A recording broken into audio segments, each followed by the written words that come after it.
Oh, I mean, I've been saying for I think 2 years now that Melania is his handler for somebody. I think we just found out who.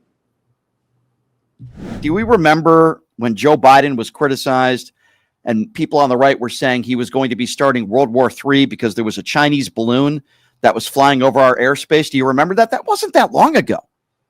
The people on the right were going crazy. But now they're giving Qatar an entire airbase.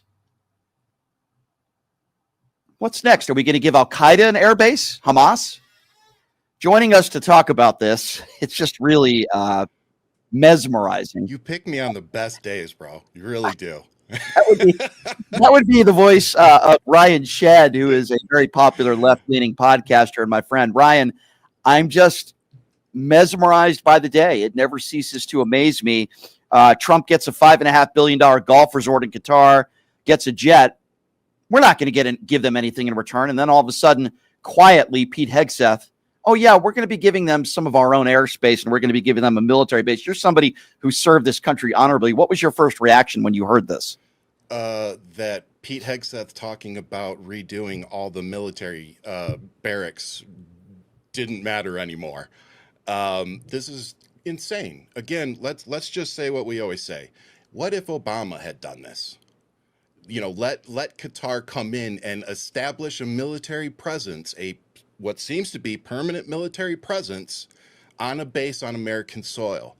MAGA would have been already on the way to the Capitol. Like, let's just call it what it is.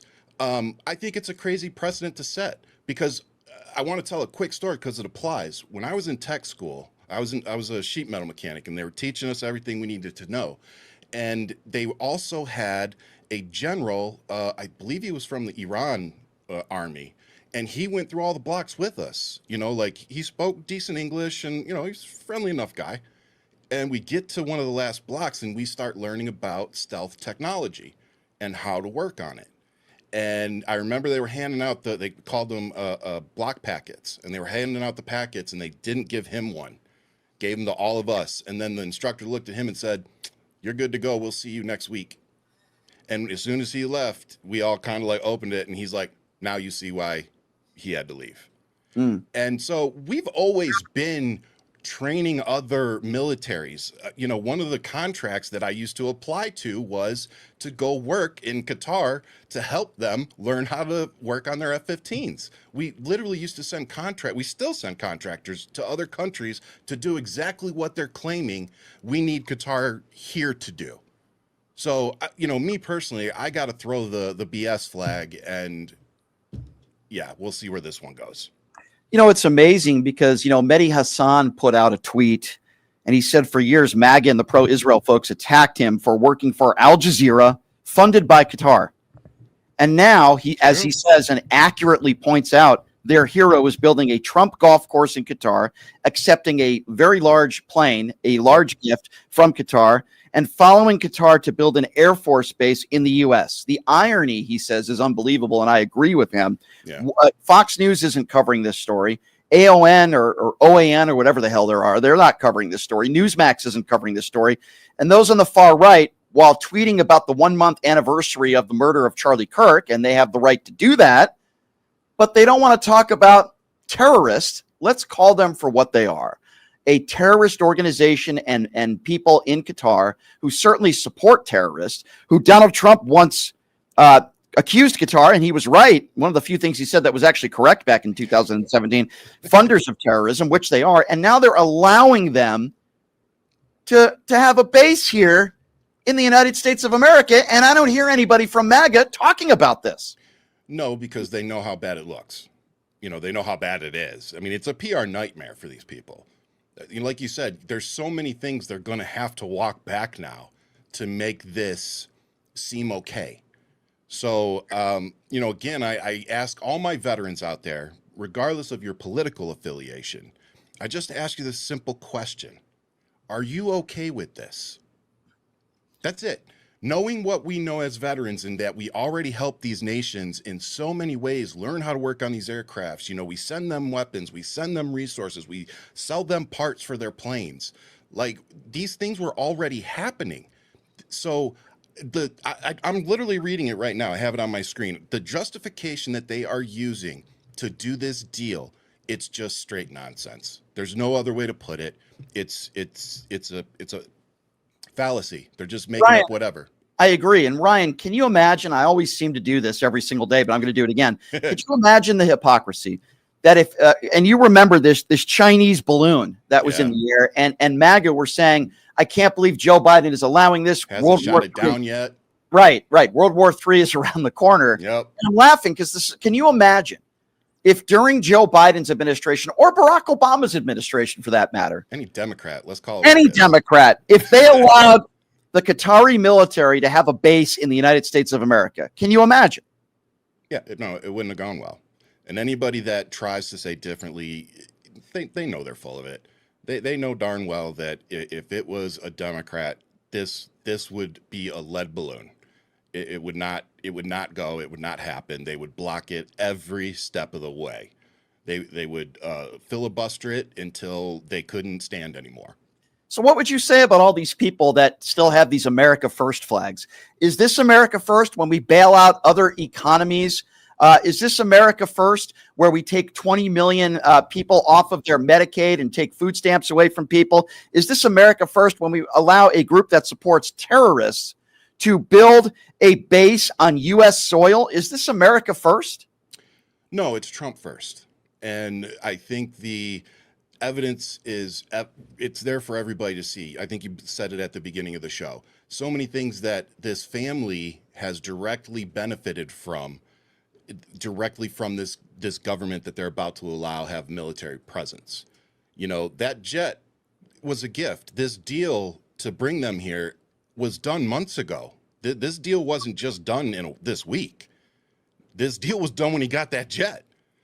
Like, and by the way, I just want to remind everybody that jet is not the government's. Part of that deal was that Donald Trump will take that jet with him, that he's going to spend $1 billion retrofitting to make it suitable for a president to fly on his Air Force One with him when he leaves the office. So again, if Barack Obama had managed to leverage a 747 from the UK and then said part of the deal was that he was going to get to keep the jet when he was done, MAGA's minds would have blown.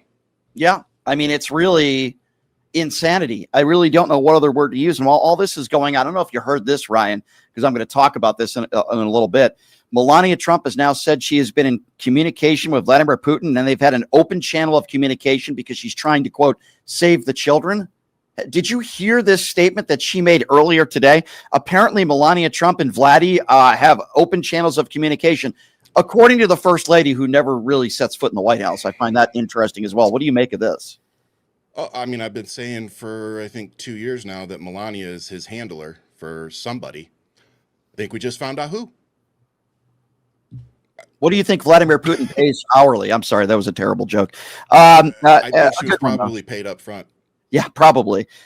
Isn't that what Donald Always Trump? Get your money up front. Always get your money up front. That's true. And now you have Mike Johnson, right, Ryan, who looks like he's aged 40 years in the last 2 weeks. And understandably so. You have them, and you have them again continuing to lie about this government shutdown. Yeah. You have the House Speaker who is already attacking people who plan to peacefully protest in Washington, D.C. For this protest. And by the way, these are the same protesters who the vice president said were just a bunch of old hippies, and now all of a sudden they're all terrorists. So apparently, funny how that works, isn't it? Yeah, isn't it funny that if you try to overthrow a free and fair election and beat police officers with their own batons, you're labeled as hostages and patriots. But if you're a bunch of old hippies with signs, somehow that makes you a domestic terrorist. What do you make of that? I can't argue anything you just said. Yeah. I think it's time the American people really wake up. I'm terrified, and I don't say that lightly. I am terrified by what we are seeing. It's become very evident to me that Donald Trump's administration is extremely influenced by international regimes, with Putin being among the top of them. Yep. I think that Tulsi Gabbard, Kash Patel, Dan Bongino, and definitely Pete Hegseth are going to be among the fall people when it's time for everybody to jump out with their parachutes. And I just hope people realize that our government right now is not being controlled by the American people. I tend to agree with you. And Yeah. that's just a fact. If you're just joining us, Ryan Shead, popular left-leaning podcaster. So, Ryan, I find it interesting because in the last 24 hours after we learned that Letitia James was indicted, you have a lot of people on the right that are attacking her weight, attacking her skin color, Yeah. and already saying that she's guilty and she's, quote, in a lot of trouble. Yep. But yet, when Donald Trump, their liable sexual abusing 34-count felon leader, who happens to also be morbidly obese, they seem to forget about that, is indicted. They say, oh, you can indict a ham sandwich. Yep. This is politically motivated. Kangaroo He didn't do anything court. wrong. Yep. It's a kangaroo court. But when a black Democrat is indicted, they're jumping for joy, and she's already guilty. I'm wondering, and I'm thinking, Ryan, it might have to do with two things. Number one, she happens to be a black woman. I think that plays a role here. And number two, she happens to be a Democrat. Am I wrong on that? No, not at all. And I think the black woman is actually at the top of that. Donald Trump and his bigoted army, the one thing that they cannot handle is somebody that isn't white handing them their behind. And Letitia James has been, in my opinion, above reproach with how she's gone. And everything that they've tried to use against her has pretty much come up flat when it was all said and done. The fact that they've also, indicted James Comey, like, it's very evident, and he's been very honest that these are political, this is political retribution for everybody that tried to go after him and whatever. But again, look at the facts, people. Look at the evidence. Do they have anything against James Comey of substance? Do they have anything against Letitia James of substance?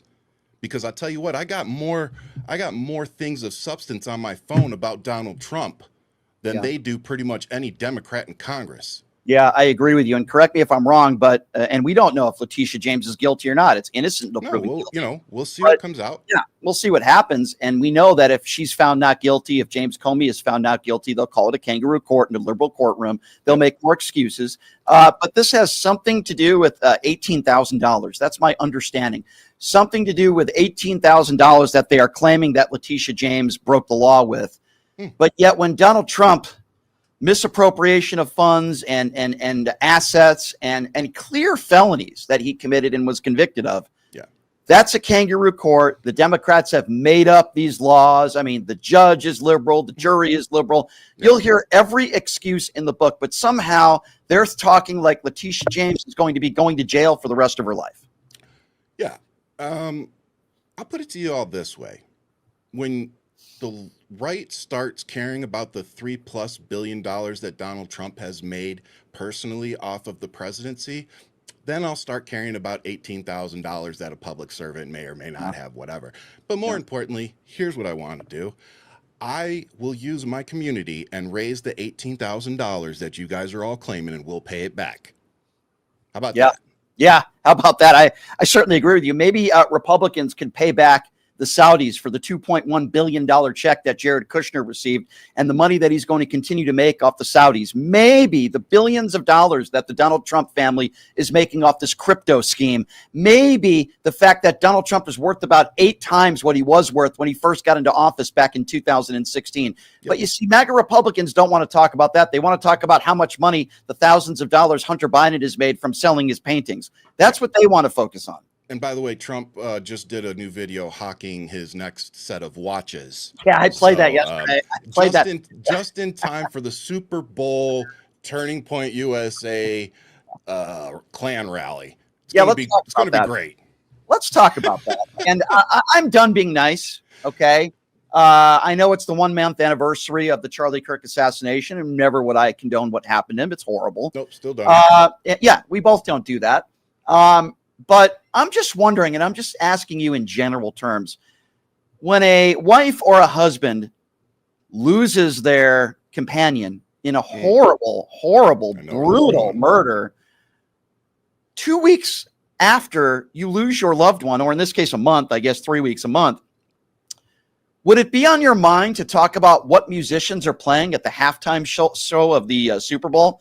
I mean, that's what's on her mind now. Days after she loses her husband, she's doing podcasts and smiling about Turning Point USA and the direction it's going to take. She's asking people for money. By the way, she's still asking people for money. Mm-hmm. And now they're focused on this stupid halftime show where they're pledging that they want the performers to speak English.